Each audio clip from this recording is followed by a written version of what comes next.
Assalamualaikum warahmatullahi wabarakatuh. Hari ini kita mempelajari mata kuliah dasar manajemen dan bisnis.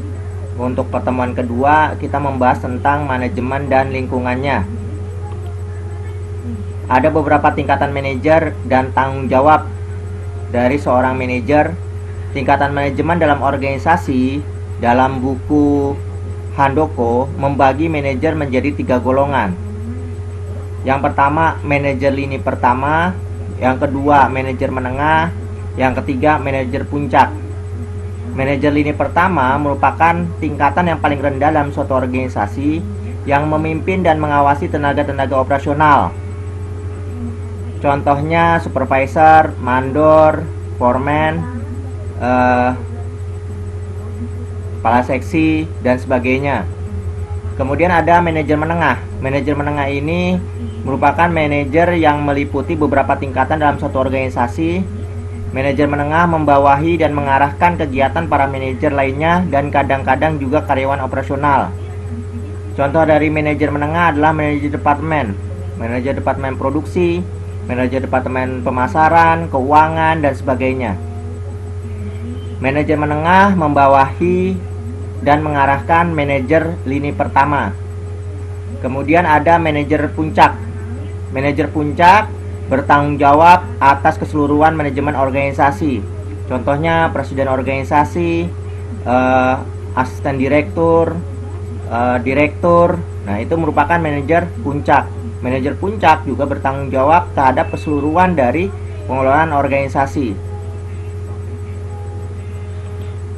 Biasanya manajer puncak membuat perencanaan dan strategi dalam menjalankan organisasi perusahaannya. Sedangkan menurut cakupan kegiatannya, manajer dapat dibedakan menjadi 4 kelompok sebagaimana dikemukakan dalam buku Siswanto sebagai berikut. Yang pertama, dewan direksi. Yang kedua, presiden organisasi. Yang ketiga, departemen atau kepala divisi. Yang keempat, manajer hierarki pertama. Manajer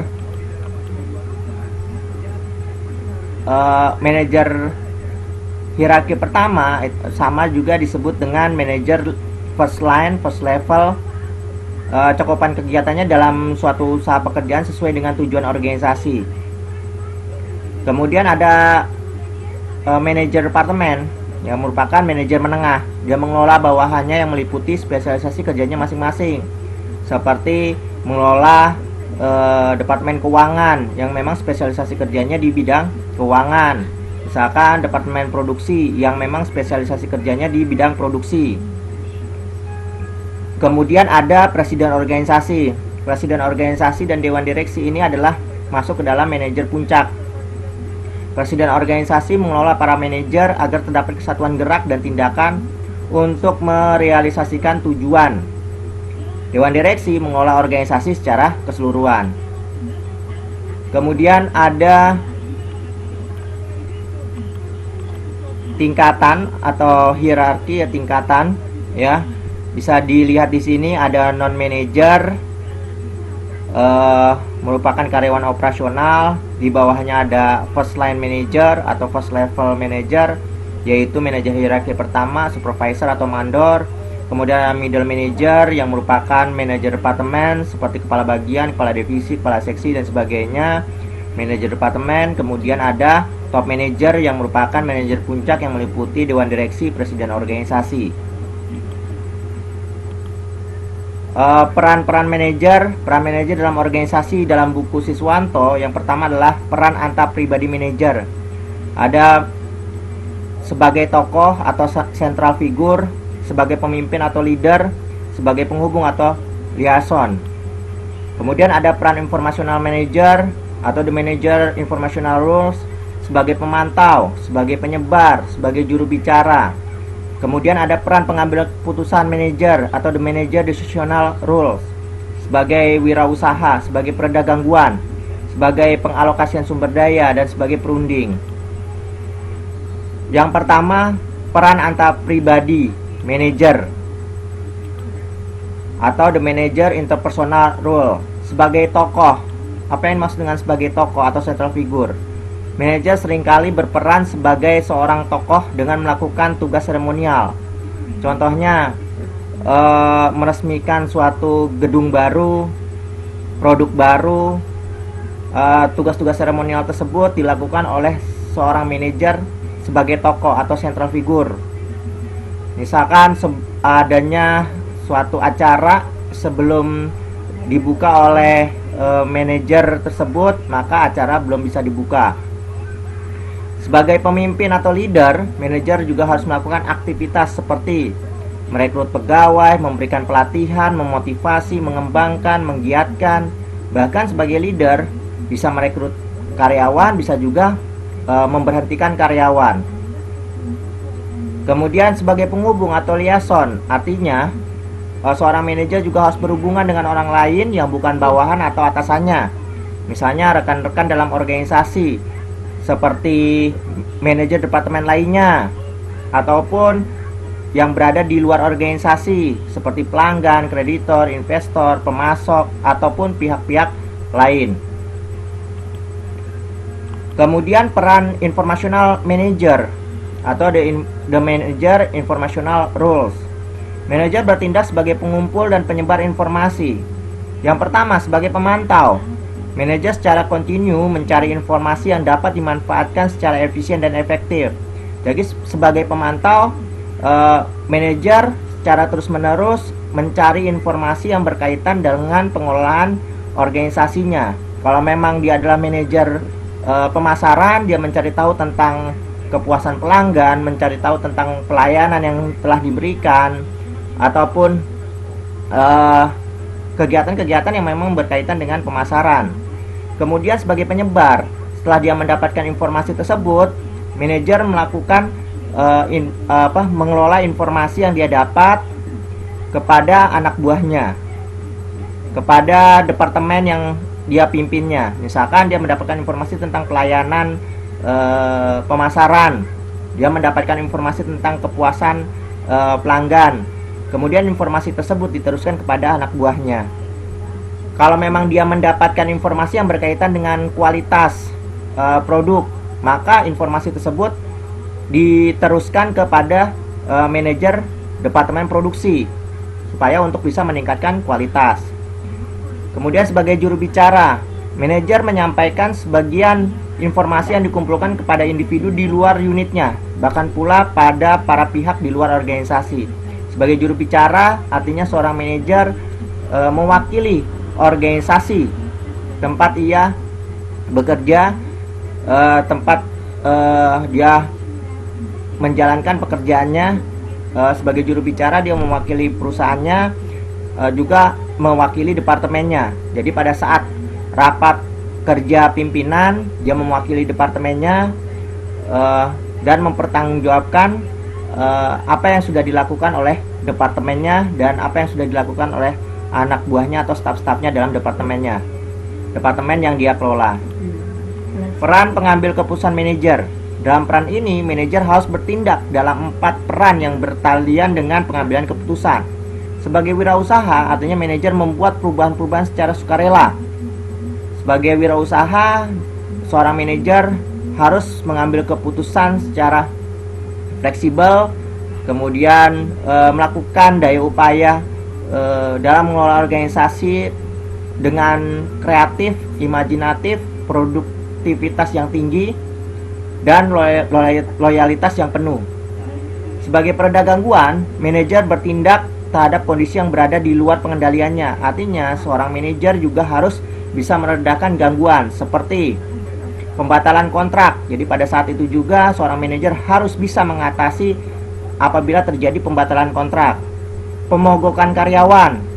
Seorang manajer harus bisa mengatasi kendala-kendala baik itu pemogokan karyawan, pembatalan kontrak dan sebagainya. Dan harus cepatnya diselesaikan, karena apabila tidak diselesaikan secepatnya, maka perusahaan akan mengalami kerugian. Sebagai pengalokasian sumber daya, artinya manajer bertanggung jawab dalam menentukan bagaimana dan kepada siapa sumber daya yang dimiliki organisasi dan waktu yang dimilikinya sendiri akan digunakan. Kemudian sebagai peran perunding, artinya seorang manajer harus melakukan perundingan dengan pihak lain di luar organisasi, misalkan melakukan perundingan dengan konsultan, pemasok, atau wakil serikat pekerja. Peran perunding artinya seorang manajer harus bisa melakukan negosiasi dengan pihak-pihak di dalam maupun di luar organisasinya. Keterampilan manajer. Keterampilan manajerial yang harus dimiliki oleh setiap manajer dalam buku Handoko yaitu: pertama, keterampilan konseptual; yang kedua, keterampilan kemanusiaan; yang ketiga, keterampilan administratif; yang keempat, keterampilan teknik. Keterampilan konseptual adalah kemampuan mental untuk mengkoordinasikan dan mengintegrasikan seluruh kepentingan dan kegiatan organisasi. Arti dari keterampilan konseptual, seorang manajer harus bisa membuat sebuah konsep perencanaan strategis yang nantinya akan digunakan oleh organisasi perusahaan tersebut. Keterampilan kemanusiaan artinya kemampuan untuk bekerja dengan memahami, memotivasi orang lain baik secara individu ataupun kelompok. Keterampilan kemanusiaan artinya seorang manajer harus memiliki kemampuan mempengaruhi orang lain, memotivasi orang lain, memahami orang lain, mengarahkan orang lain untuk kepentingan organisasi. Kemudian ada keterampilan administratif. Keterampilan administratif adalah keseluruhan keterampilan yang berkaitan dengan perencanaan pengorganisasian, penyusunan kepegawaian, dan pengawasan. Kemudian ada keterampilan teknis, yaitu kemampuan untuk menggunakan peralatan-peralatan, prosedur-prosedur, atau teknik-teknik dari suatu bidang tertentu seperti teknik akuntansi, teknik penjualan, teknik pemesinan, dan sebagainya. Keterampilan teknis ini adalah kemampuan dalam menggunakan prosedural aplikasi terhadap suatu bidang ilmu pengetahuan seperti kemampuan dalam bidang akuntansi, penjualan, pemasaran, dan sebagainya. Lingkungan organisasi. Setiap organisasi akan berinteraksi dengan lingkungan di mana organisasi berada. Organisasi yang bisa bertahan hidup adalah organisasi yang bisa menyesuaikan diri dengan perubahan lingkungan. Sebaliknya, organisasi akan mengalami masa kehancuran apabila tidak memperhatikan perkembangan dan perubahan lingkungan sekitarnya. Contohnya pada saat ini, organisasi yang memasarkan produknya secara manual itu pasti akan ketinggalan dengan organisasi perusahaan yang memasarkan produknya secara online, mempergunakan teknologi informasi yang begitu canggihnya pada saat ini. Tingkat penjualan pasti akan meningkat, apalagi pada masa pandemi COVID-19 di mana banyak masyarakat dalam hal membeli barang dan jasa mempergunakan media online atau mempergunakan teknologi informasi internet untuk pembelian produk, barang, maupun jasa. Lingkungan organisasi dapat diartikan sebagai kekuatan-kekuatan yang mempengaruhi baik secara langsung maupun tidak langsung terhadap kinerja organisasi. Menurut Robbins dan Coulter, bahwa lingkungan merujuk pada lembaga-lembaga atau kekuatan-kekuatan yang berada di luar organisasi tersebut dan secara potensial mempengaruhi kinerja organisasi. Lingkungan meliputi lingkungan internal dan lingkungan eksternal. Kalau untuk lingkungan eksternal langsung merupakan kekuatan-kekuatan yang berada di luar kemampuan atau kendali perusahaan yang berpengaruh secara langsung terhadap kinerja organisasi dan manajemen.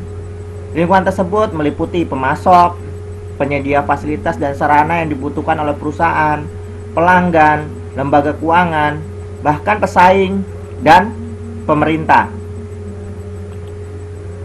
Lingkungan umum perusahaan. Lingkungan umum perusahaan merupakan lingkungan yang tidak berpengaruh secara langsung terhadap kinerja organisasi dan hampir semua organisasi dipengaruhi oleh lingkungan tersebut. Komponen dari lingkungan umum meliputi demografi, ekonomi, lingkungan alam, teknologi, dan politik. Hubungan lingkungan dan organisasi. Untuk melihat bentuk pengaruh lingkungan ada dua dimensi utama. Pertama, tingkat perubahan, yaitu akan melihat sejauh mana stabilitas suatu lingkungan yang diukur dengan skala tingkat perubahan stabil dan perubahan dinamis. Apabila perusahaan mengalami perubahan secara dinamis terus-menerus, mengalami perubahan dengan melihat tingkat rasio keuntungan yang diperoleh dari organisasi tersebut, perubahan organisasi dari organisasi kecil menjadi organisasi yang besar. Apabila dilihat dari tingkat perubahan tersebut, maka dianggap lingkungan dalam organisasi sudah cukup baik. Tingkat homogenitas, melihat sejauh mana kompleksitas lingkungan yang diukur dengan skala homogenitas sederhana dan homogenitas kompleks. Tingkat kesamaan, kesetaraan yang ada dalam organisasi tersebut. Strategi yang dapat diambil dalam rangka menghadapi perubahan lingkungan dan ketidakpastian. Pertama, melakukan penyesuaian terhadap lingkungan. Perusahaan dapat menyesuaikan dengan mengubah organisasi, struktur, dan desainnya. Melakukan pemantauan lingkungan secara tidak langsung. Manajer terus memantau perkembangan lingkungan dari berbagai media. Mempengaruhi lingkungan langsung. Alternatif mempengaruhi lingkungan langsung adalah melakukan lobby, pemasangan iklan, perundingan dengan pihak-pihak terkait. Manajemen dan globalisasi. Manajer perlu mempertimbangkan kekuatan-kekuatan global dalam rangka mencapai tujuan. Michael Porter mengajukan 4 unsur pokok yang berkaitan dengan lingkungan agar bisa kompetitif dalam ekonomi global. Pertama, strategi, struktur, dan persaingan usaha. Kondisi dalam suatu bangsa yang mempengaruhi cara kerja organisasi berhubungan satu dengan yang lainnya. Persaingan domestik mendorong inovasi dan perkembangan keunggulan bersaing. Kondisi permintaan domestik terhadap produk dan jasa suatu industri, yaitu bila pelanggan meminta, maka perusahaan harus menanggapi produk dan jasa yang bermutu tinggi dan inovatif. Faktor kondisi, komponen yang terkait dalam menghasilkan barang dan jasa seperti pekerja harus terampil, infrastruktur harus memadai, dan adanya bahan mentah dan sumber daya yang dibutuhkan. Industri terkait dan pendukung, adanya negara atau industri pemasok yang bersaing secara internasional, kemampuan menyediakan sumber daya input dan jasa yang diperlukan untuk mendukung produksi barang. Pengertian dan manfaat budaya. Beberapa pendapat tentang pengertian budaya organisasi. Budaya merupakan sistem nilai organisasi dan akan mempengaruhi cara pekerjaan dilakukan dan cara pegawai berperilaku. Sesuatu dianggap biasa dan dapat dibagi bersama yang diberikan orang terhadap lingkungan sosialnya. Budaya sebagai asumsi-asumsi dan keyakinan-keyakinan dasar yang dilakukan bersama oleh para anggota dari sebuah kelompok atau organisasi. Budaya sebagai nilai-nilai dominan yang didukung oleh organisasi. Budaya organisasi dapat diartikan sebagai wujud anggapan yang dimiliki, diterima secara implisit oleh kelompok dalam menentukan bagaimana kelompok tersebut merasakan, memikirkan, dan bereaksi terhadap lingkungan yang beraneka ragam. 3 karakteristik budaya organisasi yang penting. Pertama, budaya organisasi diberikan kepada karyawan baru melalui proses sosialisasi. Yang kedua, budaya organisasi mempengaruhi perilaku kita di tempat kerja. Budaya organisasi berlaku pada 2 tingkat yang berbeda. Robin dalam buku Organizational Behavior, budaya memiliki fungsi dalam organisasi. Pertama, budaya memiliki peran dalam menetapkan tapal batas. Artinya bahwa budaya menciptakan perbedaan yang jelas antara organisasi yang satu dengan yang lainnya. Budaya merupakan suatu rasa identitas bagi anggota-anggota organisasi. Budaya mempermudah timbulnya komitmen yang lebih luas daripada kepentingan individu seseorang. Budaya juga meningkatkan kematapan sistem sosial. Budaya berfungsi sebagai mekanisme pembuat makna dan kendali yang memadu dan membentuk sikap serta perilaku para anggotanya. Tingkat dan karakteristik budaya. Ada budaya kasat mata, yaitu budaya yang dapat dilihat dan didengar waktu berkeliling dalam organisasi sebagai seorang pengunjung, pelanggan, ataupun pegawai. Ada budaya pada tingkat yang lebih dalam, dan kurang terlihat. Budaya merujuk pada nilai-nilai yang dianut bersama oleh orang-orang dalam kelompok dan cenderung bertahan sepanjang waktu bahkan meskipun anggota kelompok telah berubah. Budaya tersebut sangat sukar berubah karena anggota sering tidak sadar akan banyaknya nilai-nilai yang telah mengikat mereka bersama. Tingkatan dan karakteristik budaya. Beberapa karakteristik budaya yang sering disebut sebagai elemen dasar dan konsep budaya meliputi: budaya itu diciptakan, budaya itu dipelajari, budaya secara sosial diturunkan, budaya bersifat adaptif, budaya memberi petunjuk. Peran pemimpin dalam menanamkan dan memperkuat aspek-aspek budaya. Pertama, perlu perhatian, reaksi terhadap krisis, permodelan peran, alokasi imbalan, kriteria menseleksi dan memberhentikan karyawan. Budaya dan subbudaya. Organisasi juga memiliki subbudaya. Subbudaya merupakan budaya pada umumnya untuk kelompok orang dengan nilai-nilai dan kepercayaan yang sama yang mendasari dan tampak pada karakteristik personal.